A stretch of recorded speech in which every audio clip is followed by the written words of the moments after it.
What's going on, everybody? It's Icejade, and welcome back to another episode of Sleeper Sunday. Sleeper Sunday, for those of you that don't know, is a series I came up with showcasing fun hidden decks you may not know about that can deal quite a bit of damage in the proper hands. We'll be going over a basic deck list, strengths, weaknesses, what can be done to make the deck better, and of course, a few replays to see the deck in action. In today's episode, we're going to be taking a look at the winner of this month's poll, Icejade. Icejade is an archetype of water aqua monsters designed as part of the Branded and Albaz lore. They have a design reminiscent of almost humanoid slimes or giant ice creatures depending on which one you're looking at, and in the lore they live at the bottom of the Sword Soul Sacred Summit, taking care of the sacred area there while also making the weapons for the Sword Soul monsters, which only makes it significantly more sad when you realize their entire race got genocided by one.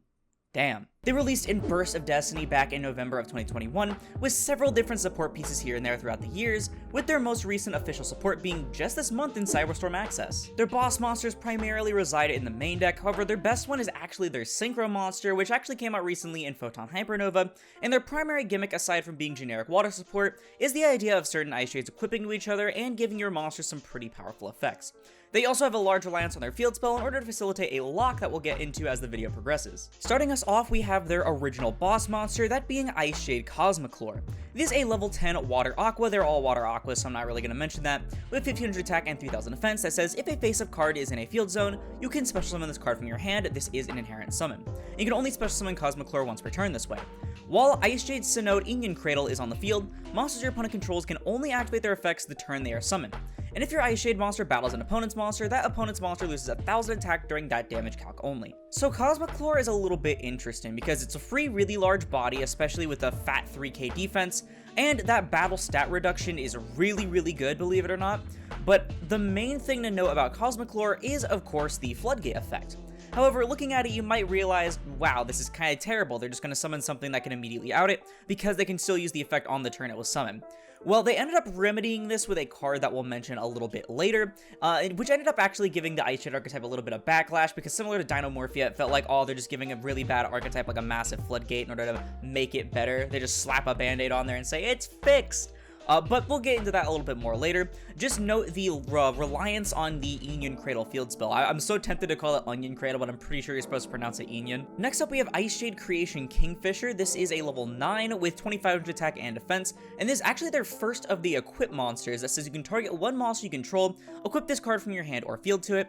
An Icejade monster equipped with this card can attack while in defense position, and if it does, apply its defense for damage calc. And while it's equipped to a monster, you can target one monster your opponent controls with attack less than or equal to the equipped monster's defense, special summon this card, and if you do, return that targeted monster to the hand, and you can only use this effect of Kingfisher once per turn. So a few things to know about Kingfisher. Number one, of course, like I said, it is the first of the 2 equipped monsters in the archetype, so it's really important to have in your hand. It can equip from hand or field, meaning that you have a little bit more versatility to it. And also, the defense position actually comes up a lot, considering I believe all of the Icejades, at least all the good ones, have either equal or higher defense than their attack, with the main idea, of course, on release of the archetype being putting Cosmochlor in defense position and attacking with a 3k body without having to put it into its attack position. The stat-based balancing is actually really strong because Inion Cradle has an effect later that we'll mention that reduces the stats of all the opponent's monsters, which is really good. And a cool thing to know is that the effect is actually the only hard once per turn. The equip part is not, so you can equip it from hand, activate its effect to special itself and bounce something, and then re-equip to your monster again in case maybe you want to keep, maybe you know you can't kill, right, and you want to keep your Cosmochlor a little bit more safe, quote unquote, though typically you're going to keep the free 2500 body that you get on board. Their other equipped monster, which is a relatively more recent, is Icejade Creation Adrocassis out of Power of the Elements. This is a level 7 with 2000 attack and defense that says while it's equipped to a monster, it gains 400 attack and defense for each banished monster. You can only use one of the following effects of this card per turn and only once that turn. So if it's in your hand or grave, except during the damage step, quick effect, you can target one Icejade monster you control and equip it from your hand or graveyard to that card, and while it's equipped to a monster, you can special summon this card. So an interesting thing to know about Adrocassis, or some of the few interesting things to note about it, being able to equip from hand or grave is massive. Like, this is one of the best effects in the archetype because you can use it from your grave repeatedly every single turn, and it's really good in combination with some of the cards that end up discarding, or if you use it as synchro material, because it is a tuner, I forgot to mention. And it's also helped me play around like 50 different Appaloosas, because you can literally just use this in the same chain and then make your monsters significantly larger. Yet 400 attack and defense for each banished monster is nothing to scoff at, and it can make something even like your low 1000 attack monsters really big. Not to mention combine this with their already large defense stats and then a Kingfisher on top of that, and you're going to have a very problematic monster for your opponent to out. The only thing I don't like about this card is that it's one effect per turn and only once that turn, as opposed to Kingfisher being able to special itself and also equip in the same turn multiple times even. But I mean, you kind of give some, you lose some. It's still one of the best cards in the entire archetype, but it is just a little bit unfortunate. So next up is their newest card, as you can see by the OCG wording, even though the set's out by now. This is Icejade Ron Adrian, and you're gonna see the name Adrian literally everywhere in this archetype because she's like the main like magical girl or whatever. But she is a level 7 tuner with 1500 attack and 2500 defense. That says its name becomes Onion Cradle while equipped with an equip card. You can discard one other Icejade card or water monster to special summon this card from your hand, and then you can special an Icejade token, which is an Aqua Water level 3 with 0 attack and defense. While that token is in the monster zone, the player who summoned it cannot special summon except water monsters from the extra deck, and you can only use its effect of Adrian once per turn. This card is so good. Becoming Onion Cradle is really important because the archetype has a lot of reliance on Onion Cradle as a card, as you can see with things like Cosmoclore and then some of the other things that we'll mention a little bit later. But most importantly, getting itself and a level 3 token out on board, which can either be used as link fodder or a free level 10 synchro, absolutely massive. Like, it's not even just that good in Icejade. Like, you can use this in any water deck as an extender or even starter, depending on what you're playing. Just get a free link to, like, Coral Anemone, which is good in almost any water deck. Or, of course, you can get a free level 10 water synchro. Yeah, it has to be water, but you have some really strong level 10 water synchros. Overall, this is probably the best card in the entire deck, significantly by a landslide, because it just does so much as both a starter, an extender, a body you want on board, free synchro material. Like, you can do almost anything you want with this card, and most of your games are like live or die by Ron. Next up, we have a couple of one-ofs here. So we have one copy of Tremora and one copy of Acti. These are some of their lower level monsters from the first wave that you really don't want to see them most of the time. They're really just there for a free body out of the deck off of some of your other effects, or like a free dump, because they have some pretty cool graveyard effects, but I'll read off their other effects as well. So Tremora says you can send it from hand to the grave for cost to special any water from your hand, and Acti says on normal or special summon you can send a water from your hand to the grave to draw one card.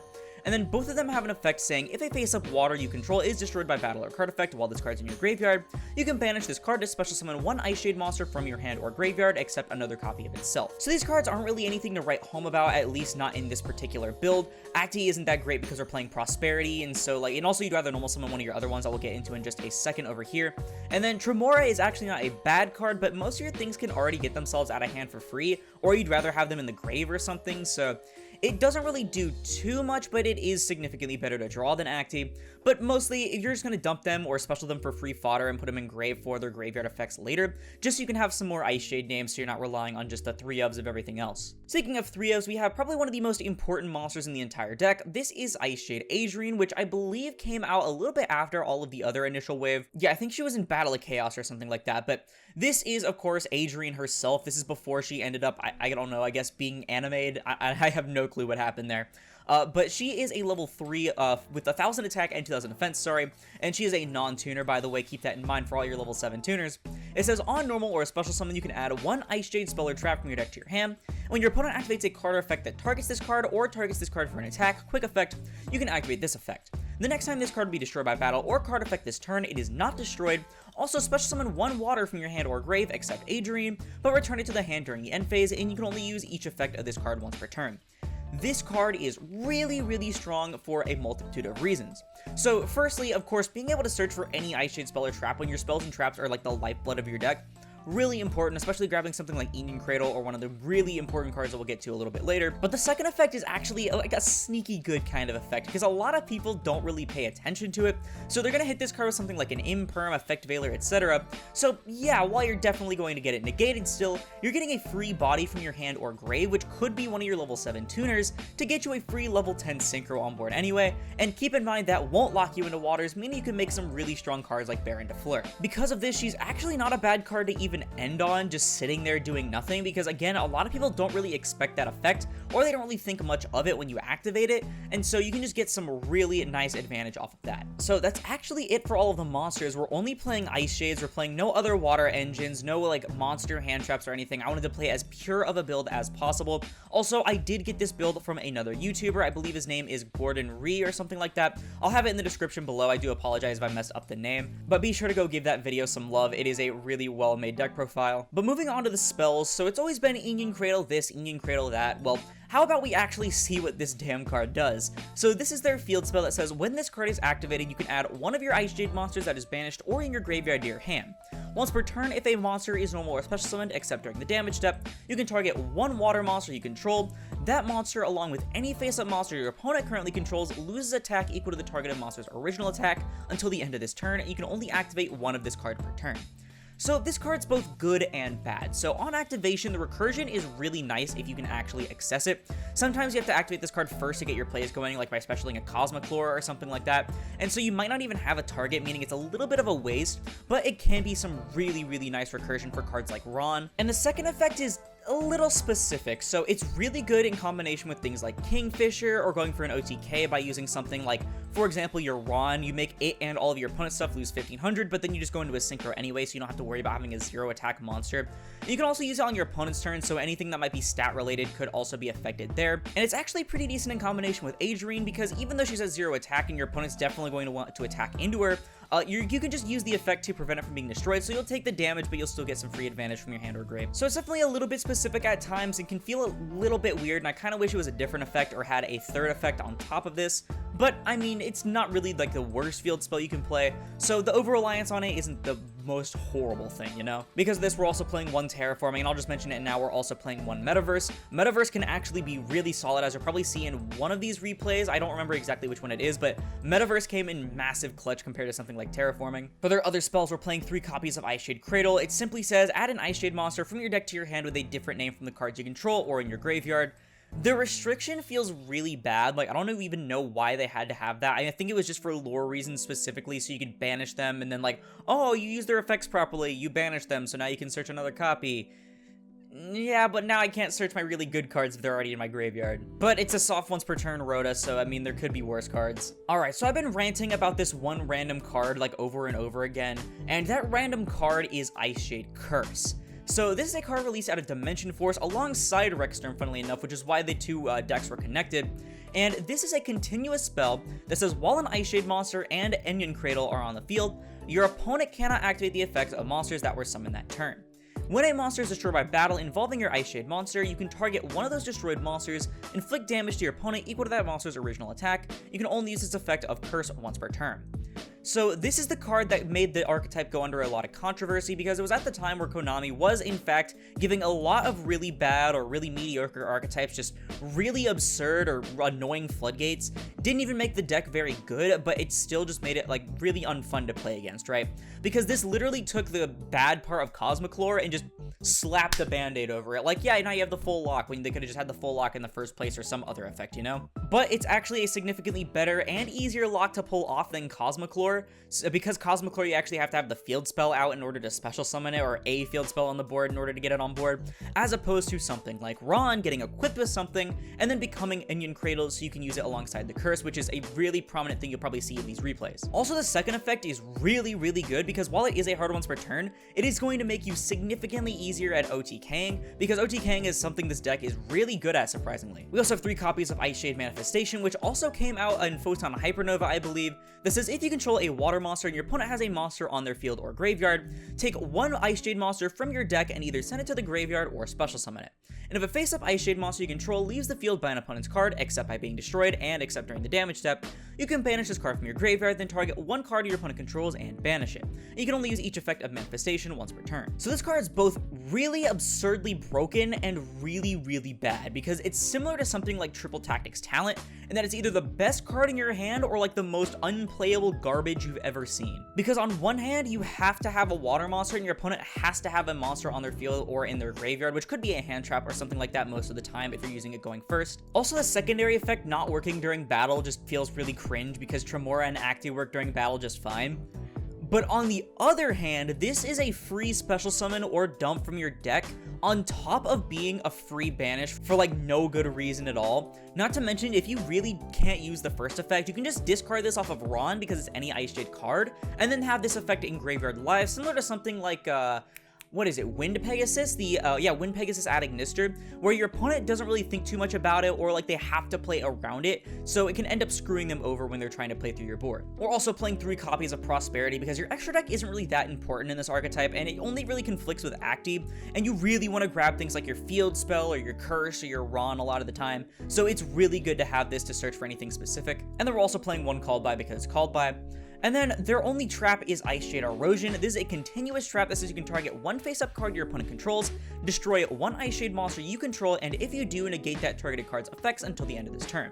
If a face-up water monster you control leaves the field by an opponent's card effect, except by being destroyed and except during the damage step, you can add to your hand or special summon 1 Icejade monster from your deck. You can only use each effect of Erosion once per turn. So this card's both good and bad, similar to Manifestation, but a little bit better because it's not as specific. So it's a really good card at being an imperm. I mean, like, just destroying one of your Icejades to negate something isn't really that steep of a cost. Not to mention that this actually works in combination with Tremora and Acti. Like, if you pop one of your things and you have a Tremora or an Acti in grave, you can use this to special summon back that monster or any other Icejade from your hand or grave, which is really solid.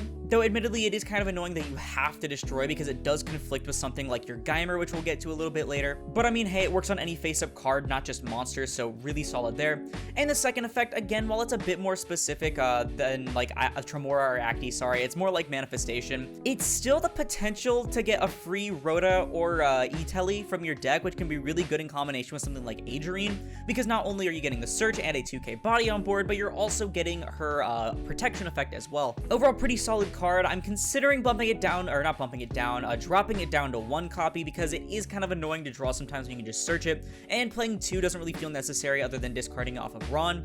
But it's something I'll have to tinker with if I continue to mess around with this deck in the future. We've already talked about the metaverse, so the final cards in the deck are just 3 copies of Imperm. We did want to play at least some form of hand trap, though. I might honestly put this as a board breaker instead, though this is a little bit better considering that you can end up breaking going first with this deck. That's going to do it for the main deck. Onto the extra deck, starting off with their Synchro Boss monster that they got out of Photon Hypernova. This is Icejade Geimer Adrienne, the final incarnation of Adrienne. Well, actually, this one's the final one chronologically, but it's the final one we'll be covering in the video. Shut up. This is a level 10 Aqua Synchro monster with 3000 attack and 1500 defense. It requires 1 water tuner and 1 or more non-tuner monsters. It says, as a quick effect, you can activate this effect. Face-up monsters you control cannot be destroyed or banished by your opponent's card effects this turn. And then, if you activated this effect in response to your opponent's card or effect activation, and your opponent has a card or cards with that name on their field and or graveyard, you can banish those cards.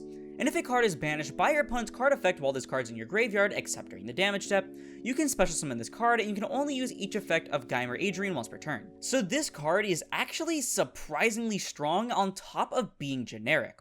So the first effect is really solid blanket protection overall. From both destruction and banishing is really powerful, not to mention that it functions sort of like a DD Crow / Ghost Ogre, if you know what I mean, because you can hit things on field and function like a Ghost Ogre, which could either stop something or just get rid of it off the field, or it can function like a DD Crow by banishing it from the graveyard, which in combination with something like a tier limit monster can actually stop the effect from going through entirely. So while it's mostly there for the protection, especially because you want to keep its large 3k body on board, and then being able to bring itself back just by having your opponent banishing a card from anywhere at any time, except during the damage step, it's a free 3k body again that you're just summoning back from the graveyard, and you're getting the protection effect again, plus disruption. It's a pretty great card, not just for Icejade, but for like any synchro deck that can make level 10s in general. I know Sword Soul was going to play this for a while during tier format, until eventually it just kind of got overshadowed once tier ended up getting hit. But it's really good for any water deck playing the Ron, because this is just a 1.5 card access to the Geimer itself. The other water synchro we're playing in the extra deck is 1 copy of Sword Soul Supreme Sovereign Chengying. I love this card in almost any deck that can make level 10 synchros. Like, other than Baron, this is probably up there as like the best level 10 synchro in the game. Well, okay, people might vouch for Chaos Angel, but this one's a bit more generic, you know? But between you and probably your opponent banishing a bunch of things, it's going to be a really big body on top of whatever you have Adriocastus equipped to, and you get some more free banishing that can also make Adriocastus, you make your stuff even bigger, and then topping it off with that destruction protection. Beautiful, beautiful. And then of course we have one copy of Baron de Fleur. You can't be playing a Synchro deck, especially one that can make level 10s without Baron. Yeah, Aurora, you're locked into waters with the Ron. Yeah, okay, just don't make the token and just use your Adrian. Adrian's level 3 and you have 2 level 7 tuners in the main deck. On top of that, you can just link the token off into a water link monster like Area or Coral Anemone, and then you can end up using this in like your Adrian for your Baron anyway. So the next two cards are less cards that you go into frequently and more so prosperity food and things that you might be able to go into occasionally. Starting off with Draco Sack, you do have Adro Cassis and Adrian Ron as your 2 level 7s that you can go into this with.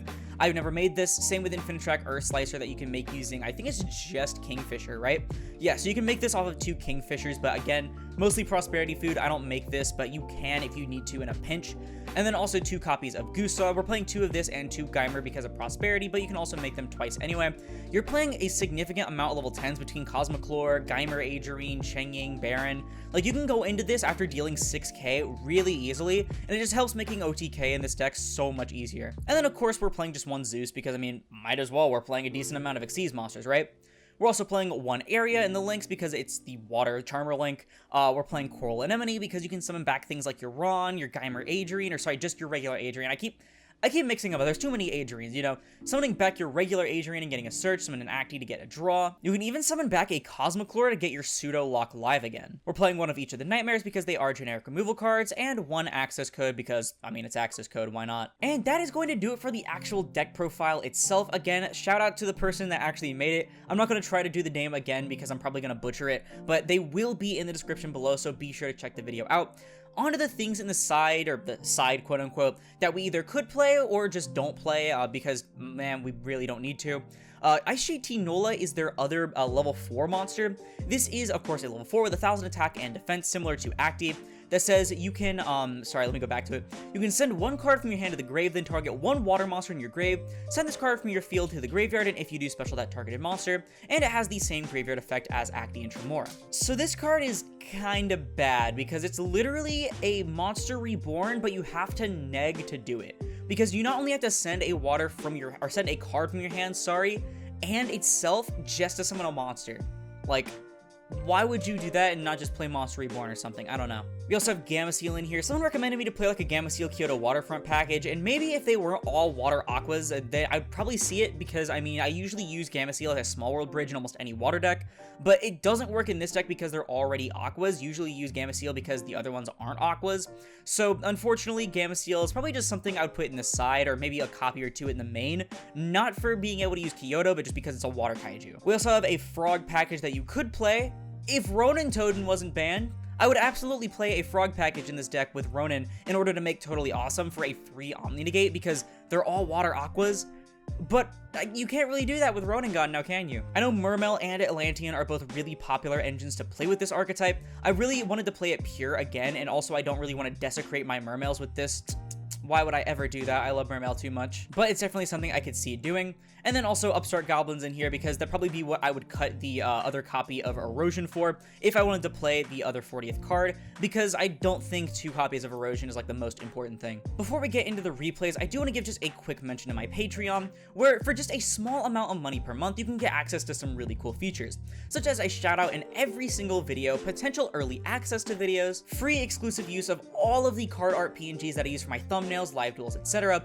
And most importantly, you get to help decide which decks I try out for future Sleeper Sundays. Again, it's super cheap and it's a really easy way of supporting me directly without getting nothing in return, like with a super thanks, and you get some pretty neat benefits in return. But with that out of the way, let's go ahead and get right into these replays.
And that is going to do it for the replays for this deck. If you want to see me get most of these live, you can actually check out my live stream from just the other night, in which I played this on stream with a bunch of people in chat. It was so much fun. But I'm really glad I managed to get mostly replays against actually competent or good decks this time. Usually I'm playing against like random Dark Magician pile number 72 or something, but like these were actually some pretty solid contenders. ABC Adventure, probably with Therian in it.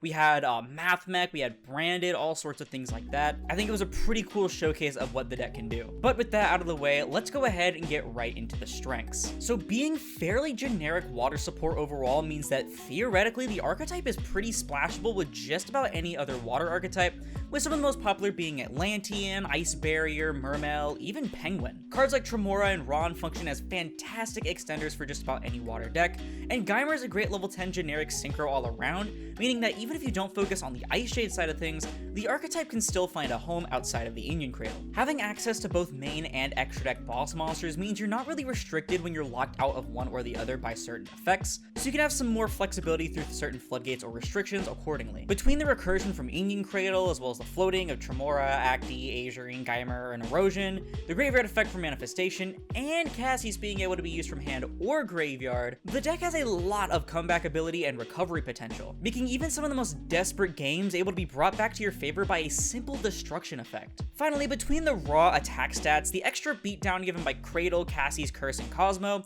and access to Gustav Max, OTKs are not few and far between with this archetype, and given a good hand, you don't have to worry about outgrinding your opponent going second or on turn 3. Oh, also I completely forgot to mention before I finish off the strengths, the lock is really damn good if you couldn't tell. But of course, with great strengths comes great weaknesses, starting with the locks being fairly specific and a lot of the cards requiring others in order to even do anything.